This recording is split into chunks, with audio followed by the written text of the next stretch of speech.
Welcome to Satsang.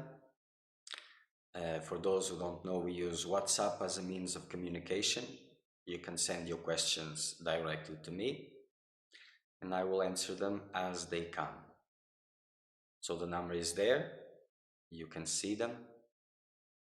And this is the point of these live Satsangs for your questions. So if questions are not there, so Satsangs don't need to continue.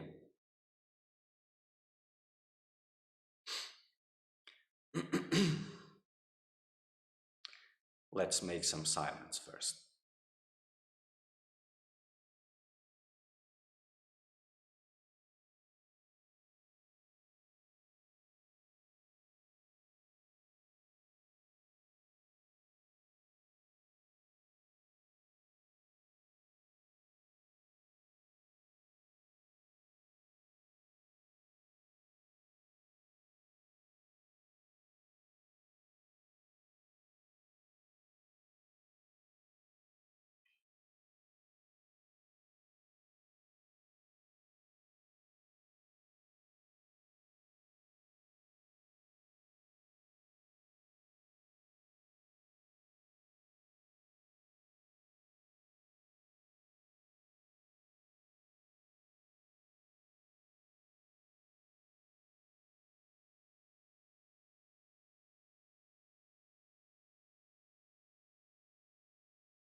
So,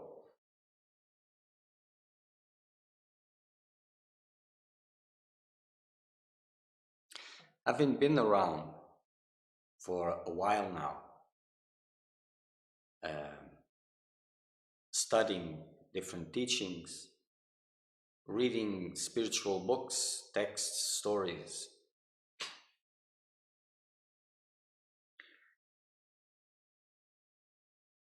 if you came across with a story about your own life,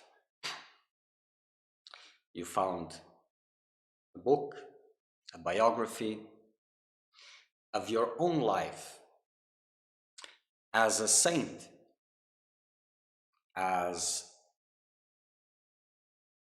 an example of the spiritual quest, the spiritual qualities. If you read your story until now, would you be impressed? Would you feel inspired to move towards the higher realities?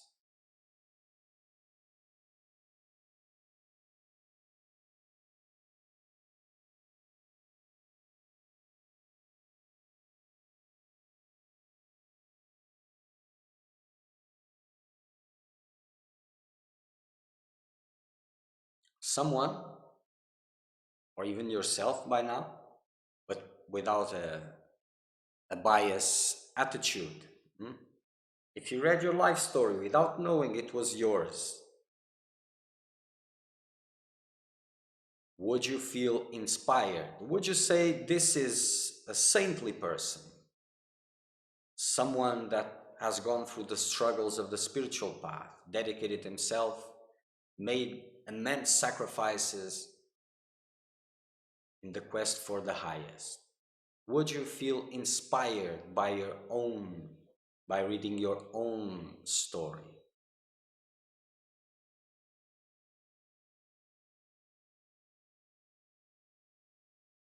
There are many, many examples and many, many teachings.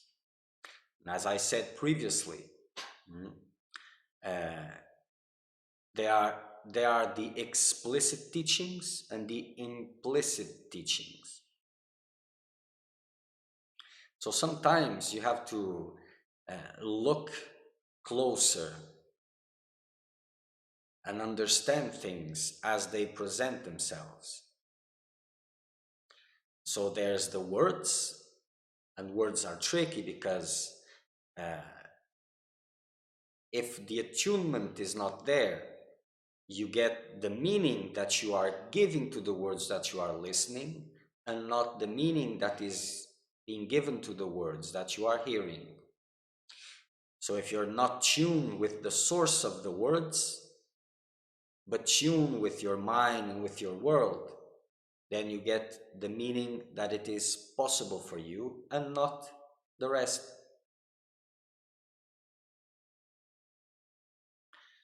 So for the seeker of truth, there are many things that make a difference in this process. And sometimes they seem to go against these higher teachings, but they're not. It is understanding that lacks.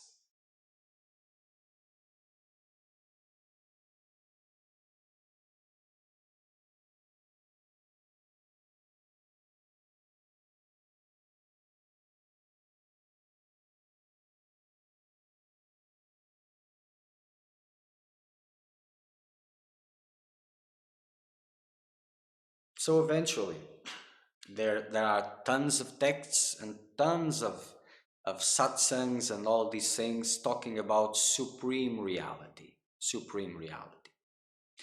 And now these days, and as easy that it is effortless and all these things, which are true, yes.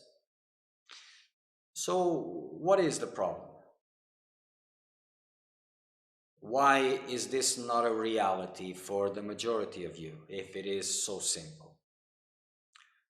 Is it a question of IQ that you have to listen and listen and listen and listen again until you become smarter and smarter?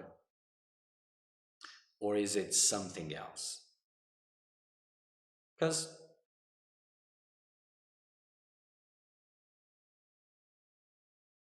for example, if you're in the worldly life with a declared worldly goal, I want to become a millionaire. So you want to become a millionaire and you want to learn how to become a millionaire. So which kind of teachings are going to go after? And there are different ones. So you have the teachings, the know-how of the one who has worked a lot to build an empire and to build his fortune.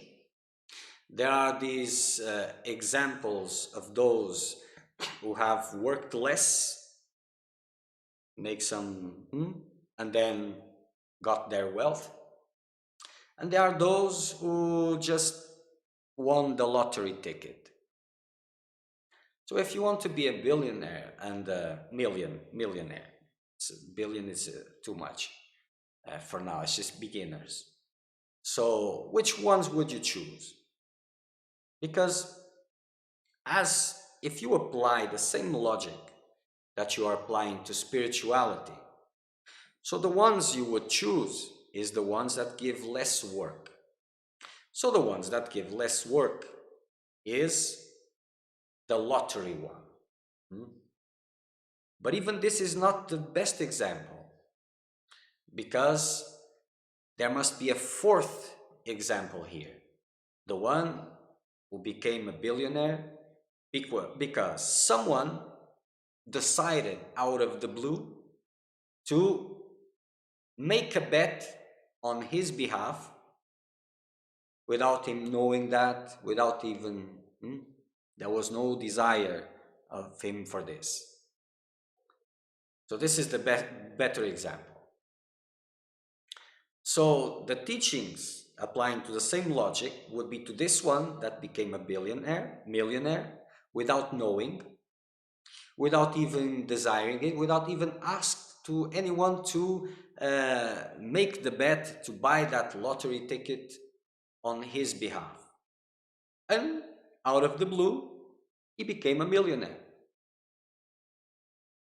So eventually, as he has become a millionaire in an effortless way, the most suitable for him to do would be, because it is, everybody wants this, it is a new product, but there is demand for this, and nobody knows.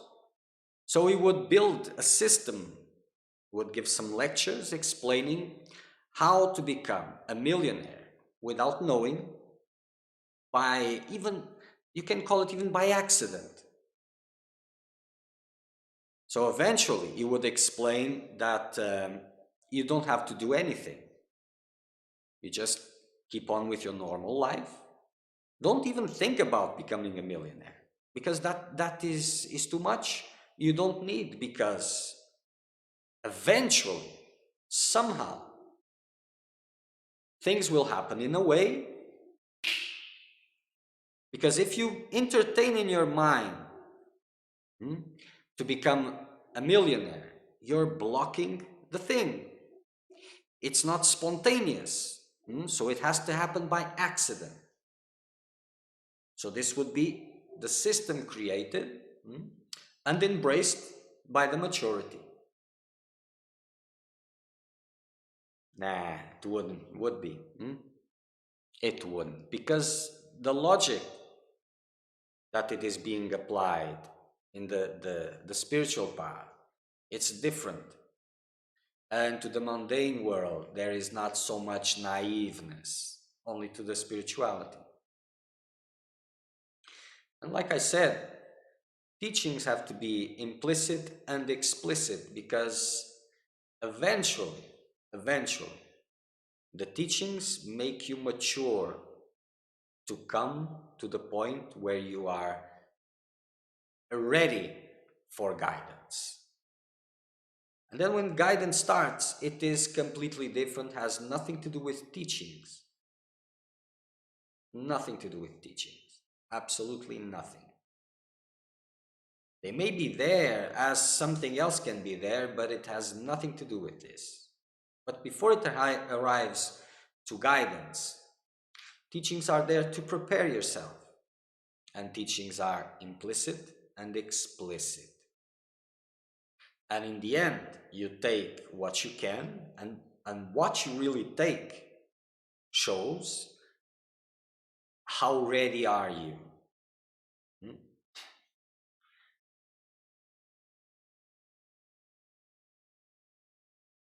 So if you look around and you have a good eye for judgment, you use it all the time. Uh, would you say that these spiritual values are at their highest level? People you will encounter in these places, not you because you don't judge yourself, just others, but these people that you see, their level of spiritual values, are they at their highest?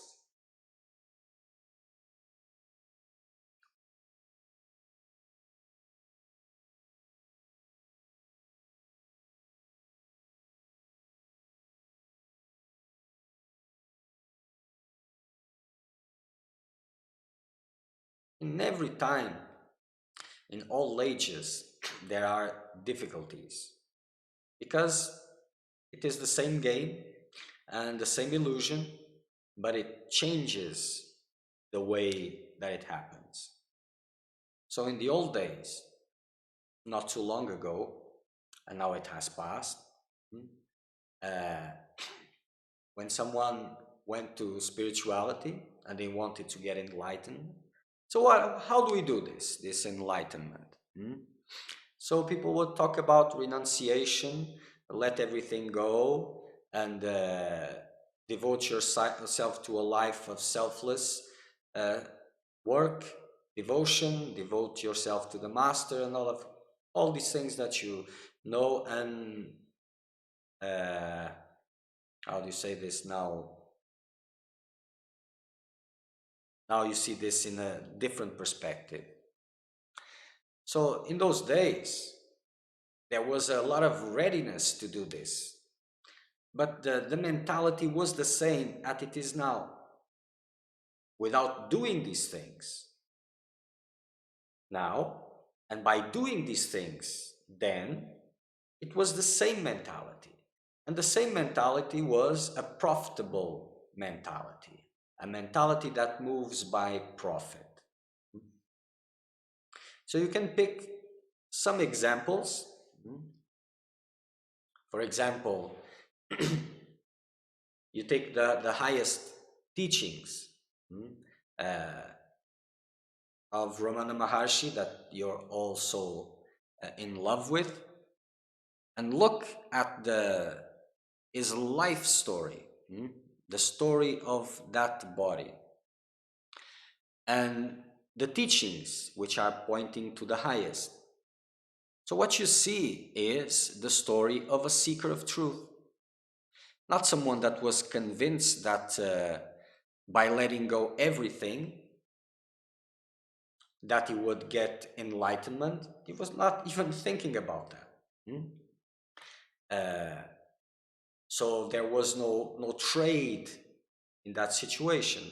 And he moved because he got a call to go to. Not even, he didn't even know what he was going to do there. He had to go. He didn't renunciate his life, not directly. He answered the call. He followed the call, the guidance that came to him in the form that came. But still, he did the proceedings, the shaving of the head, letting go of the worldly objects and worldly belongings. He did all of that.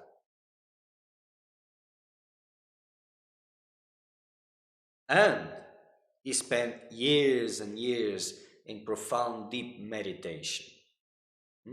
So deep, it would move his body around, and he didn't even notice that. So this is implicit teaching. Because if you give two teachings at the same time, this creates confusion. If you give the highest, you can only expect that the ones who are not at this level, by their desire for liberation, by the life of their call, that eventually they will put two and two together. So renunciation eventually is not needed because you have nothing. And if you're answering the call, it doesn't mean that you are renouncing, you're answering the call. But that will surely mean that things will be left behind. Surely.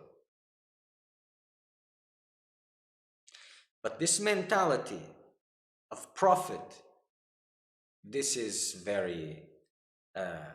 this is a big obstacle, because when people ask, but do I have to renounce or don't I have to renounce? Well, this question shows how attached you are to all those things. And there is no guidance saying, come, go here, do this. So eventually you're left with your mind, which is stuck at that level. And by pondering on these things, you're kind of deciding how will you profit more. How will you profit more? By maintaining what you have and increasing it, like a cake. So your worldly life is a chocolate cake, and spiritual life is the cherry on top of it.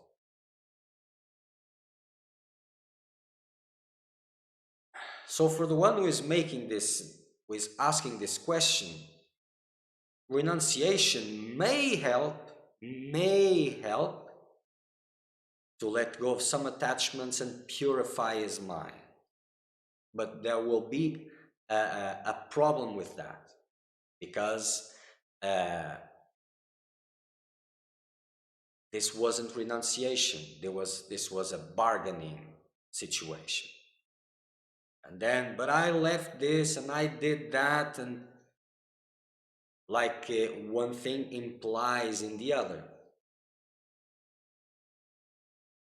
And for those, this was the difficulty in renunciation or not renunciation. And for these ones, no, you don't have to renunciate anything, which is good. You will cling on to this. But eventually, you have to look a little bit deeper into things with a broader perspective.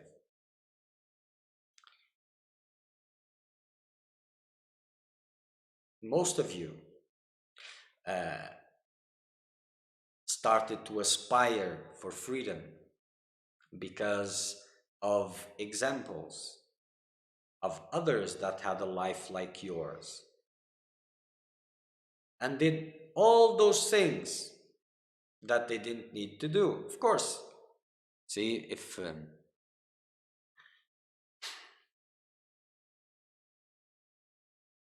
you're in that life and then you make all the sacrifices and you arrive to freedom and all of these things, of course you know that nothing of that it's pointless. It's pointless from where you stand now, but without it you would be there in the same place. So this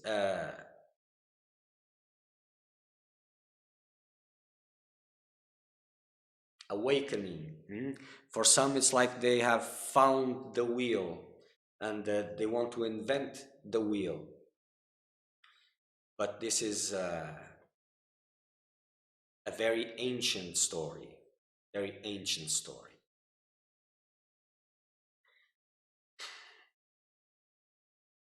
So eventually you got to that quest, the majority of you, because of stories. some for frustration and all these things, but eventually, at some point, you found the story of what is called by mundane people of saints. They don't call themselves saints. Of masters. And all these masters and saints, they are called this way by others who are observing. And if there's no guidance there, but there is this desire, this calling for liberation,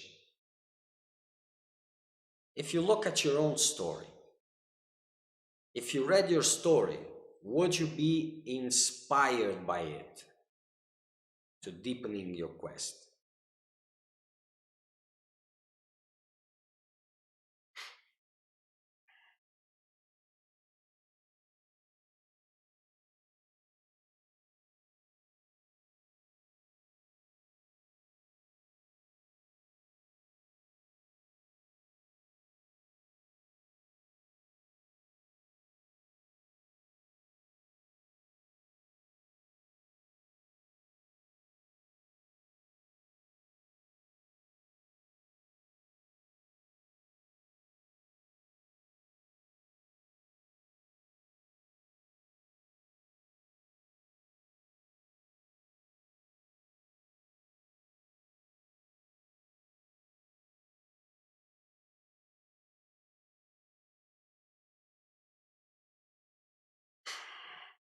And eventually, Ramana never said to anybody to renunciate life, their worldly life, of course not. But he didn't forbid those of doing so and remaining close to him. And those who have remained and give their lives and stay there, they are the ones who are more respected these days as an example. And some of you go after and try to be with them. Isn't this strange?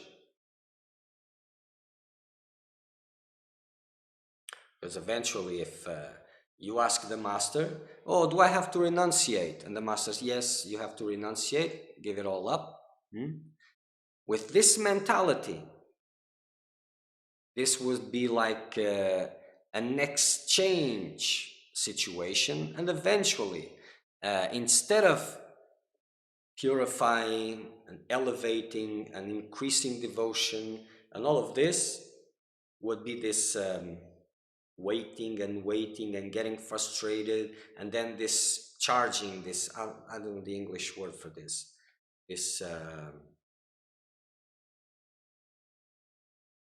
this money back policy, for example. I didn't got what I wanted, so I will take everything back again, or but I give everything, so why don't I have what I want? This the word is missing, sorry.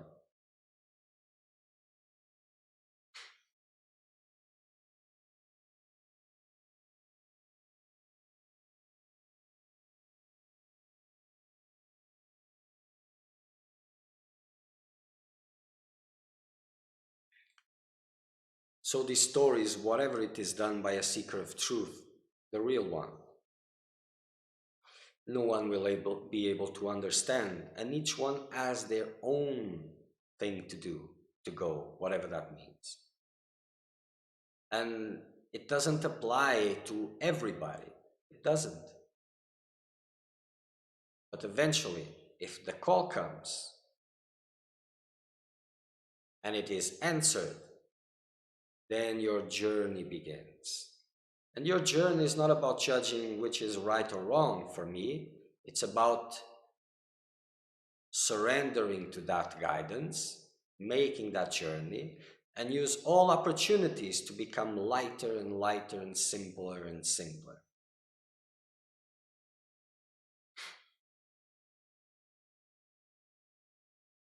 So being worthy for guidance, being ready for guidance, this should be the goal in the seeker's mind, and not deciding which one is best and all of these things. But it is unavoidable, see? So at this time, all those teachings that left no need for renunciation, no need to do anything, no need for this, no need for that. This has lost the power of liberation and has become a part of your conditioning world. It has become mainstream teaching. And in these days, the teaching would be hidden somewhere far. And that would mean for you to get access to it, you would leave everything behind. It was implicit. Now it is hiding in plain sight. It is everywhere accessible, these teachings, and they are hiding in plain sight because these things have become mainstream, form without content.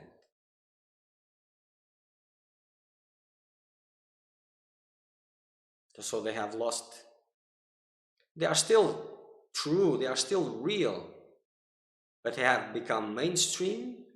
They have been adapted to your illusion, and they are there to protecting your attachments and all of these things. And this is not judgment.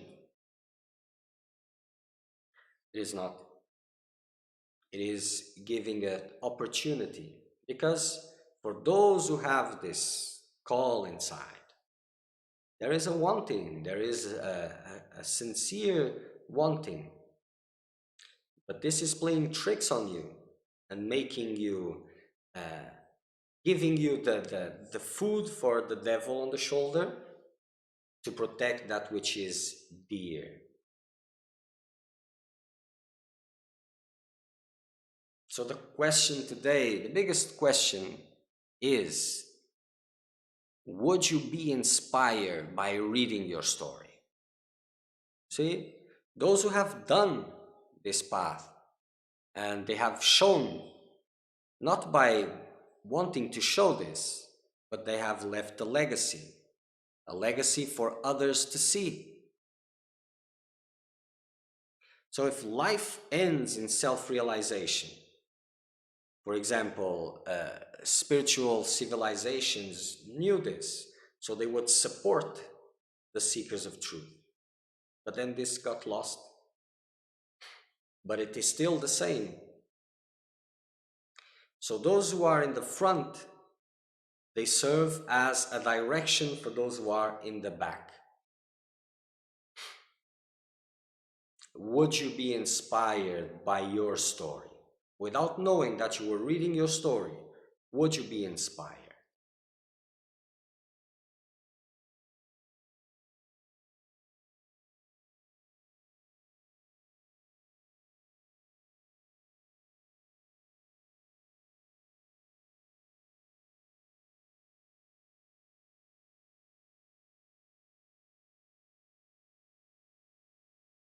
Because when the process awakens, there is life in it. There is this answering the call and trying to elevate yourself to these spiritual values. Then the thing gets a life of its own and directs whatever it is a need. But if you don't have this, if you don't have the guidance, well, use what you can. Inspiration is there. What are these stories that inspire you? When you read the story, for example, of the one of Nisargadatta Maharaj, for example, that sometimes people quote. He went to his guru, he received the teaching, and then he believed, he trusted so much that he practiced it, he went back to his life, continued his activities, and after it, he got realization. The majority, what they get from this is not the trust that he had, this connection, and I'm not evaluating anything, but that just these two principles. Or do you feel relief that he went back to his life and remained there? What is the part that is more important? And you will see that the majority that is grabbing to this is because they didn't left these things. But if the master told him, now you don't go back, you stay here, just practice and do this, would you be as inspired in this context? Because, you see, going or not going, this is about you and the level of delusion that you are in, not about a teaching. A teaching has no life. If it is there to break your world, it is a good teaching. If it just makes your world more solid, it is waste of teachings. No teaching. Which part? It is more important. Because the highlight of that is the trust that he had with his master. He didn't question the teaching, just practiced it and did it.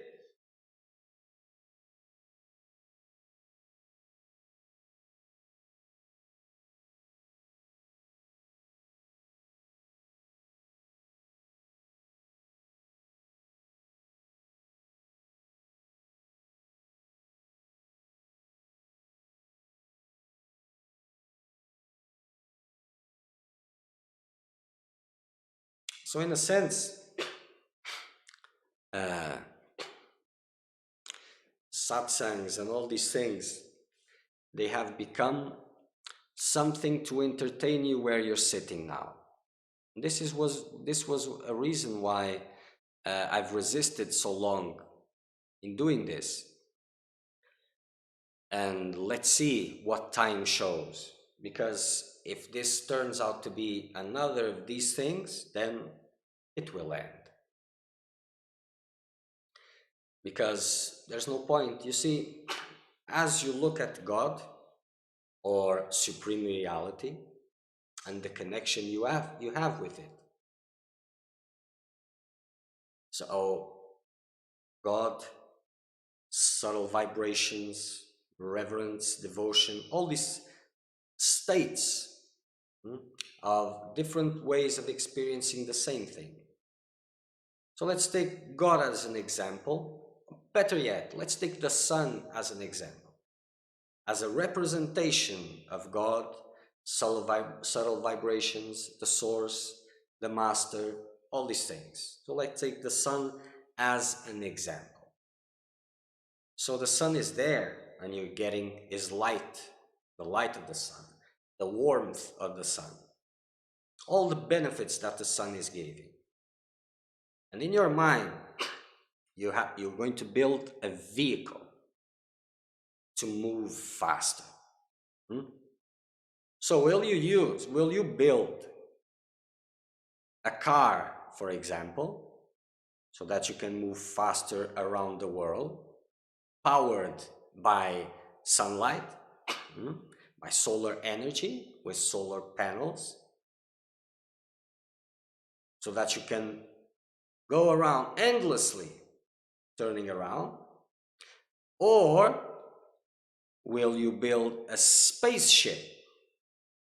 A spaceship which is powered by solar energy with the point of reaching the sun.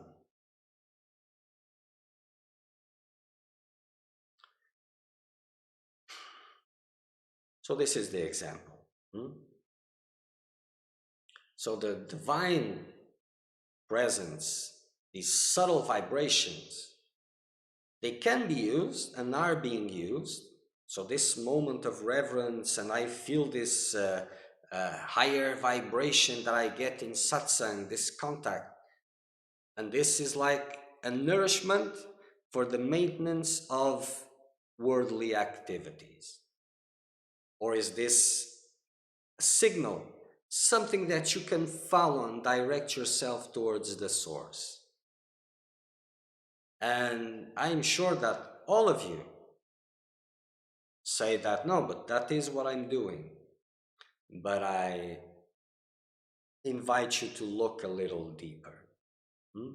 So this is why the question, would you be inspired by your story as a seeker of truth if you would be reading the story of your life, of your quest?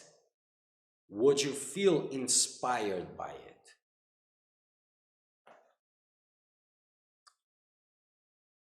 So if you're bringing these higher vibrations, this contact, this calling as something to become a part of your life, if you're staying in a worldly environment or you're staying in a spiritual environment, there is no renunciation. It is just a shift in the illusion. But if you're struggling and trying to reach the source of this vibration of God, of yourself, not because yourself only means the character, even if you're making belief that it is something else, it's not yet, not yet. So would you be inspired? Are you living an epic? Because the story of a seeker of truth is an epic that no one can understand really.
Would you feel inspired?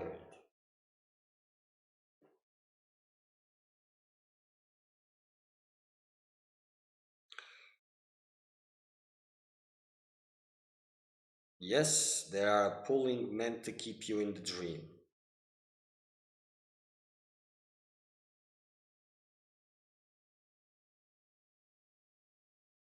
Of course there is.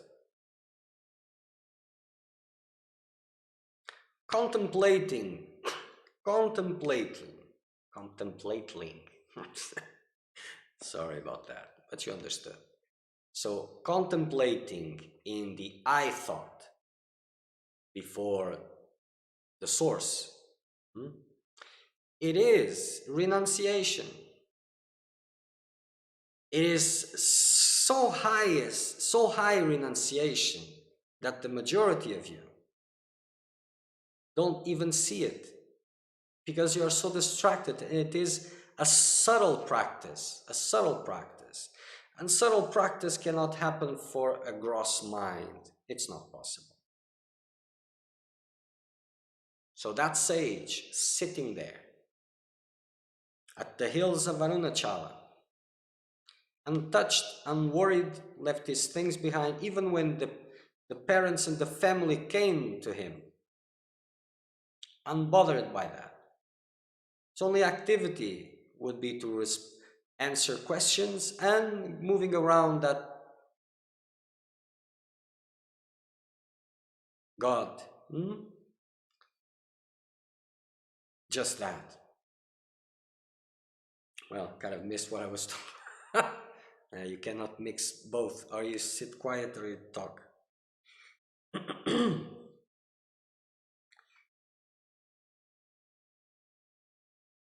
The highest form of renunciation. Not the highest, but very high. So this contemplation in that I source, it leaves everything else behind. It's not, how do you say this? It doesn't go again daily activities. It's not the daily activities that are the problem. It is the values, the expectations on daily activities, the dependency in these things. And repeating that, oh, I'm not dependent on this like a mantra means nothing.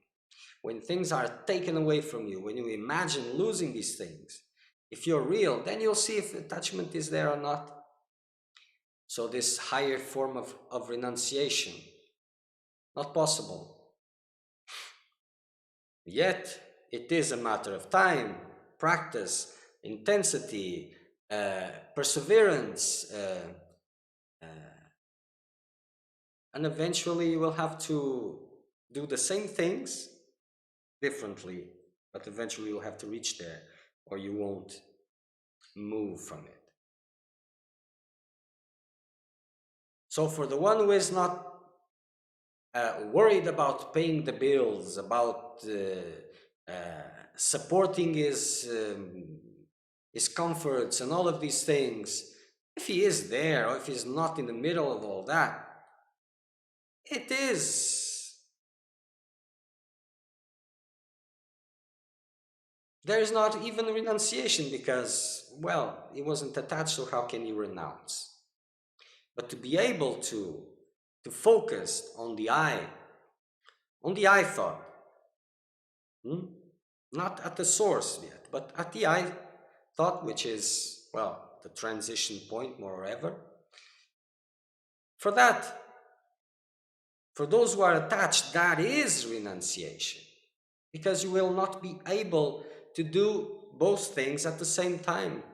Not because activities, bodily activities, are incompatible with this, but it is your values that are not allowing, because worries are there, these things are there, attachments are there, and you will be dragged and dragged and dragged. So it will be a fight against your attachments.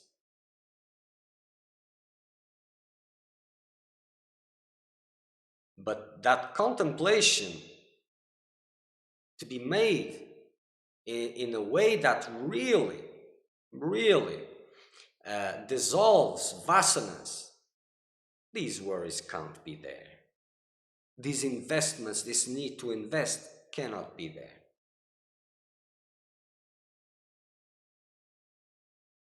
So what you saw, what the image of that saint sitting undisturbed, relaxed, and all of this was an image to be in an attitude, an inner attitude, not an outer attitude.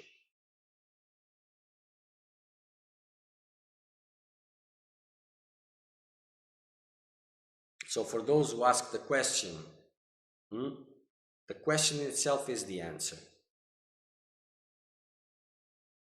Before I came to Satsang, without knowing, I was a seeker of well-being, thinking that I was a seeker of truth. Yes, I see the pulling with attachment now that I've never saw. Of course. Because if you're choosing the teachings and if there's no guidance, there is no way that you can see that you are adapting unless it is pointed and if you're mature enough to see. Or else you will be just defending, consciously, unconsciously, just defending that reality, because this is what the mind does. It is like this. So becoming a seeker of truth, word the sentence is not very good, is it? But it is 90%. When those values are there, and this preparation comes with the steps. So the steps make you ready. If you feel ready before the step, then If you were actually ready, the step wouldn't be needed. But if you think you're ready,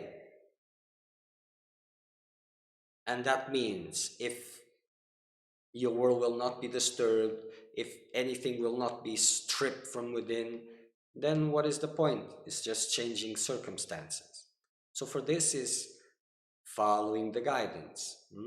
But if things are pointed and you're ready, then you will be able to see. So this question, would you be impressed by your story? Would it be a story that would inspire others to follow the path? What kind of example are you giving to those who are around you? Are you showing them, as you know, that there are things more value in this human life? Or are you embracing the same values that they are? If you are sharing their afflictions, you are sharing their values.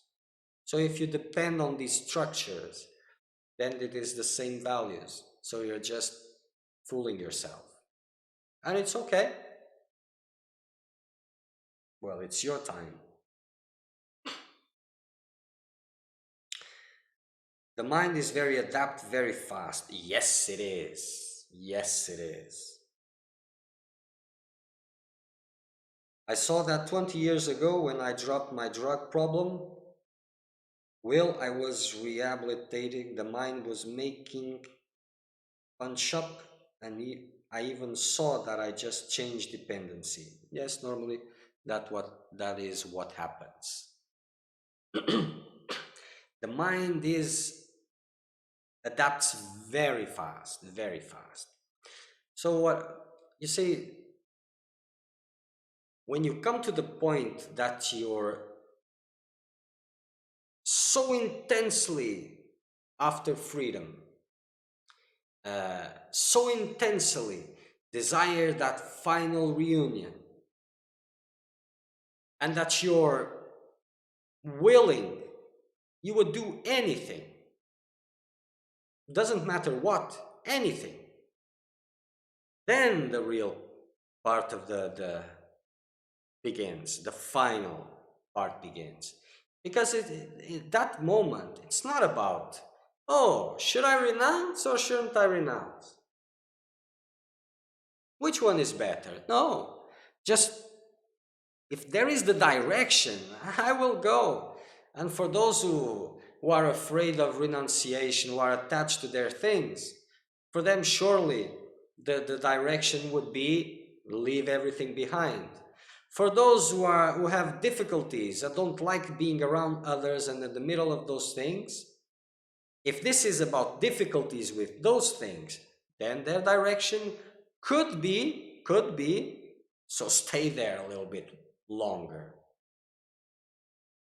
If going to a remote place, secluded place, or into an ashram, it is a way to protect your world of delusion, guidance will not take you there. The same way with your worldly life, because there is a spiritual life when your quest is spirit, when your quest is freedom. Nothing else. Nothing else. So the seeker should be so intense, while there's no guidance there. And using the teachings which were left behind, which are looked down like, oh, this is lower teaching, like meditation and renunciation and all these things, service and all of that. It should use it intensely, so that the mind doesn't have time to adapt. Because if it is a mild, then the mind adapts very quickly. First, it pushes away from that circumstance. If it cannot stop you, then it will twist that circumstance. So when the intensity is in the right place, what you begin to understand is something that you went through some time ago, long time ago. But in the present part of your process, you're not getting it. You don't understand what is happening. Hmm? Because the intensity is so high that there's no time for the mind to adapt. Hmm?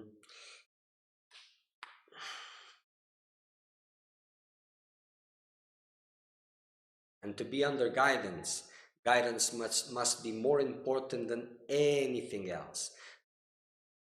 Even those things that you deem which are right and wrong, from that to the rest, guidance must be the most important thing. Or else, what is the point of put you in situations that you won't be able to do anything with them? No point, unless there is a point for that also.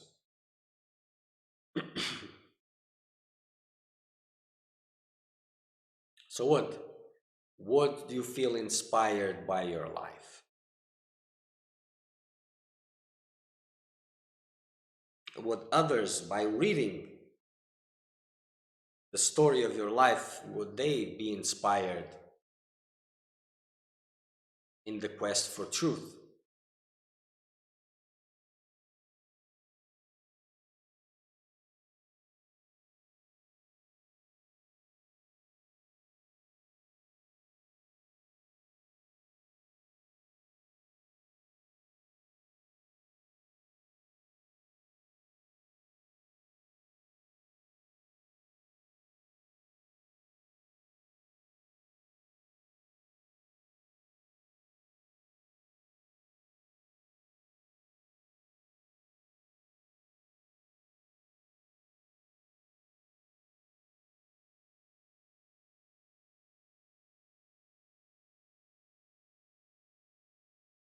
Okay, so let's wait a little bit. If there's no more questions, we'll end for today.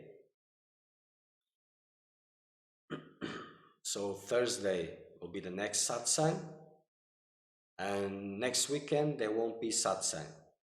So the last for this week will be Thursday. And let's see how this goes. But if you're there with a serious call and you don't have any idea of what to do, of who to trust, read the stories of the saints. Read their life stories. Get your inspiration from there to begin with. That is the advice.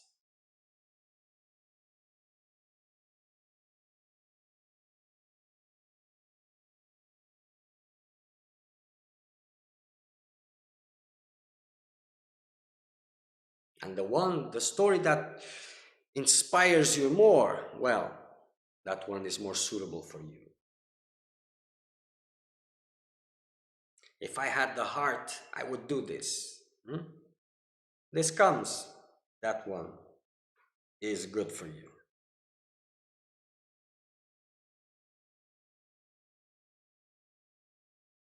Very clever it is. Yes, mind is very clever. Not intelligent, but clever.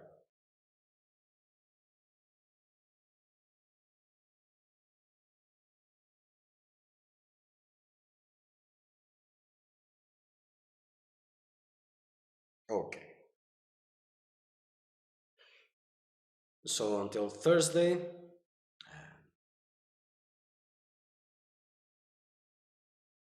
do what you can with these words or do nothing. This is on you. Thursday we'll be back again. Okay.